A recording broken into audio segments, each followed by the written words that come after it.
Bonjour. Bonjour. Pouvez-vous nous parler de l'actualité du collectif Nouvelle Écologie en Loire-Atlantique? Alors oui, en Loire-Atlantique, nous avons une assez forte actualité au niveau du collectif Nouvelle Écologie et de l'environnement général, puisque nous avons eu le 26 juin dernier une consultation populaire concernant le projet d'aéroport Notre-Dame-des-Landes. Les habitants de Loire-Atlantique, à peu près 1,3 million de personnes, ont été convoqués dans les urnes pour déterminer s'il y aurait ou non à l'avenir construction, enfin transfert plus exactement de l'aéroport de Nantes-Atlantique vers le futur site de Notre-Dame-des-Landes. Le Front National et le collectif Nouvelle Écologie soutenaient la position du non. Nous nous sommes assez longuement expliqués sur ce sujet. Nous avons d'ailleurs organisé une conférence de presse le 17 juin, à quelques jours du vote, pour expliquer notre position. Et surtout, nous contestions le périmètre d'organisation de cette consultation, puisque nous disions, patriotes, nous disons, d'accord pour une consultation, mais faisons-la à l'échelle de la région des Pays de la Loire et de la région Bretagne, puisque ces deux régions cofinancent le projet d'aéroport. Il est anormal que seuls les habitants de Loire-Atlantique soient consultés, c'est antidémocratique. Donc nous contestions le périmètre, mais qu'a donné l'issue des urnes? Eh bien, c'est le vote oui majoritaire. Il y a eu à peu près 55% de vote oui.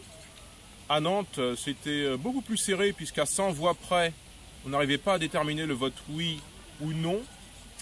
Mais je crois qu'une des conclusions de ce vote qu'il nous faut respecter, c'est qu'il faut prendre acte de ce vote.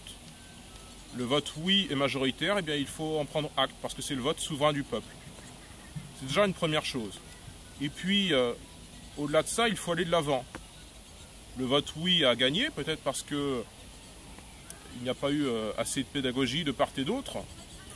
Et aussi, j'en suis certain, parce qu'il y a une fausse opposition qui est celle de la ZAD, des zadistes, qui quelque peu caricature la position, enfin, qui caricature quelque peu l'opposition à ce projet d'aéroport, et qui ne rend pas service aux opposants sincères et aux opposants les plus politiques à ce projet d'aéroport. Et puis pour aller de l'avant, il faut une deuxième chose. Il ne faut pas se contenter simplement de demander le démantèlement de la ZAD, même si c'est important. Il faut aussi maintenant que se fassent les nouveaux franchissements de la Loire. Et cela, la nouvelle majorité régionale l'a promis. Eh bien, il faut la prendre au mot. Il faut la prendre au mot en jetant demain de nouveaux ponts sur la Loire, parce que les ponts actuels de Cheviré et de Saint-Nazaire sont trop engorgés et qu'il faut bien sûr de nouveaux franchissements. Ça, c'est de la politique concrète, c'est ce que demandent les Ligériens au quotidien. Et ce débat sur la question du projet d'aéroport Notre-Dame-des-Landes doit permettre de rendre concrète cette réalité. Ça doit avoir un enseignement, une conséquence, c'est que non seulement la ZAD soit démantelée, ça nous le sollicitions depuis des mois, on en avait fait la demande durant la campagne des élections régionales, et l'autre conséquence, c'est que, eh bien maintenant, ma foi, si ce projet d'aéroport se fait, nous ne le souhaitons pas, mais ça doit forcer les décideurs politiques, économiques, à repenser notre aménagement territorial pour qu'il y ait ces franchissements.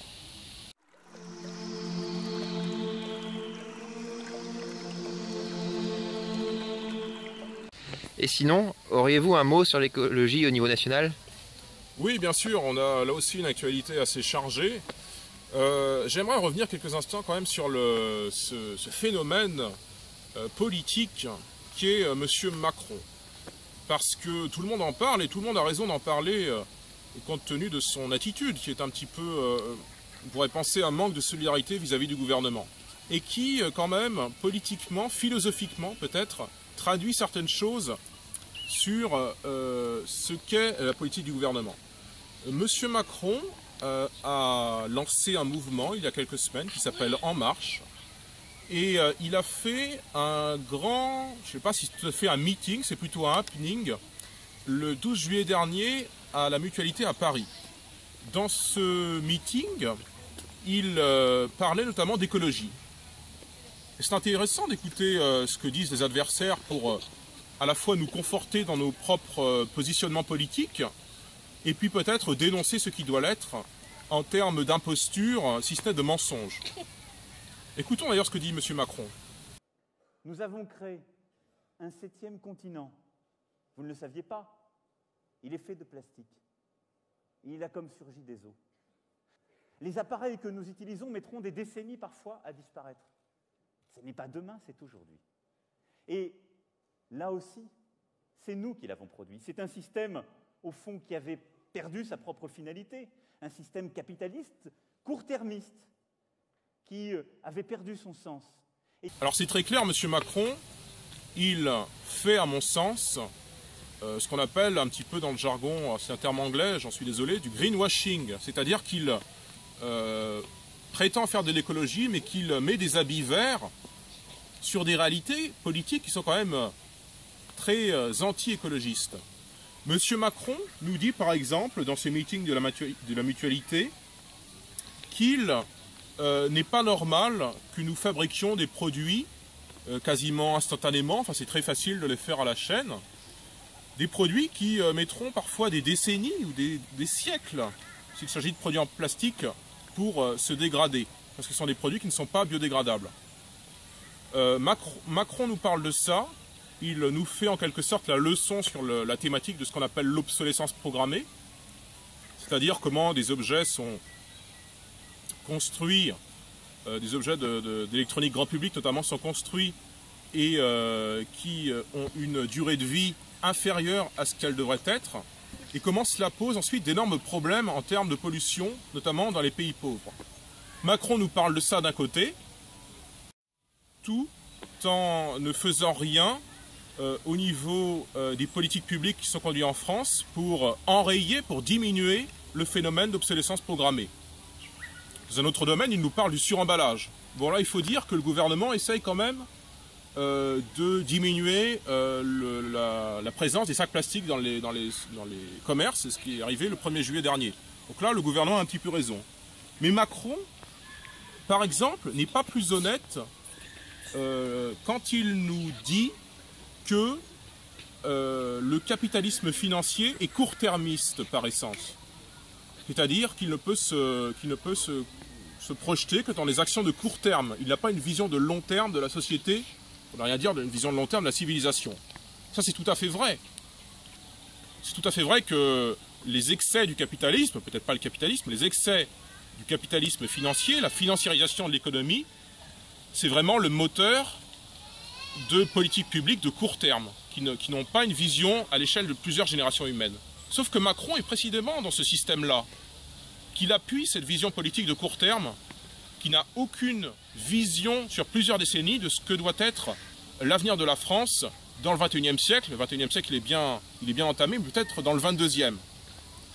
Donc Macron nous prétend qu'il est hors système sur beaucoup de points, mais en même temps il est tout à fait dans le système.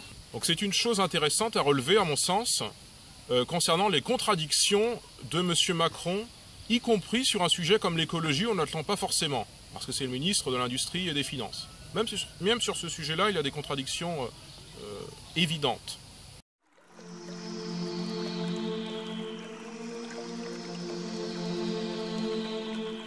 Et sinon, pourriez-vous nous en dire un peu plus sur le programme de Nouvelle Écologie à la rentrée ? Oui, on va là aussi avoir un programme assez chargé. On a eu un printemps chargé, on aura un automne chargé. D'autant plus qu'il y a une élection présidentielle naturellement en avril et en mai 2017. Donc c'est le moment pour les collectifs du Rassemblement Bleu Marine de se mettre au travail politiquement, programmatiquement pour nourrir le projet de notre candidate qui est Marine Le Pen. Et concernant le collectif Nouvelle Écologie, là je parle au niveau national, pas au niveau local, même si bien sûr il y aura des activités au niveau local, un militantisme. Au niveau national, nous aurons à la fin de l'année une convention thématique sur le thème de la transition énergétique. C'est important pour le Front National, pour le collectif Nouvelle Écologie, d'accompagner cette transition énergétique à condition de ne pas le faire n'importe comment et de ne pas être dans cette vision un petit peu soit dogmatique des Verts, soit un peu utopique des socialistes qui s'en servent comme d'un outil d'alliance avec les Verts mais qui ne se préoccupent pas trop de transition énergétique. Tous ces gens-là veulent faire une transition écologique et énergétique sans se questionner sur la pertinence des nations comme outil permettant précisément cette transition. Je ne crois pas qu'une puissance, une superpuissance comme les États-Unis ou comme une puissance d'échelle continentale comme la Russie ait tout à fait les mêmes potentialités de faire cette transition que par exemple de toutes petites îles du Pacifique ou des pays en voie de développement de l'ancien tiers-monde qui, c'est bien naturel, c'est bien légitime, ont droit aux fruits de la croissance économique. Je pense qu'il faut avoir un peu plus de pragmatisme. En écologie, il faut avoir du pragmatisme. Il faut considérer la réalité des souverainetés nationales. Il faut considérer la pertinence des États-nations comme moteur de cette transition et des politiques publiques environnementales en général. Or, le gouvernement socialiste ne le fait pas du tout. Les écologistes de LV sont dans une sorte d'incantation. Et puis, bien sûr, on va faire payer d'une part les pays en voie de développement, et puis d'autre part les Français. On va faire une écologie punitive. À Paris, par exemple, on va pénaliser le diesel, on va pénaliser les vieux véhicules, ce qui, une fois de plus, est une politique contre les catégories populaires. C'est tout ce que nous ne voulons pas au collectif Nouvelle Écologie au Front National, parce que nous voulons une écologie pragmatique, quotidienne, proche des préoccupations des gens. Nous ne voulons pas cette écologie qui se pratique essentiellement avec de nouveaux impôts, qui soit une écologie punitive. Voilà pour ce tour d'horizon de l'actualité à la fois nationale et locale du collectif Nouvelle Écologie. Nous aurons bien l'occasion de revenir sur la situation, le front de l'écologie d'ici quelques semaines.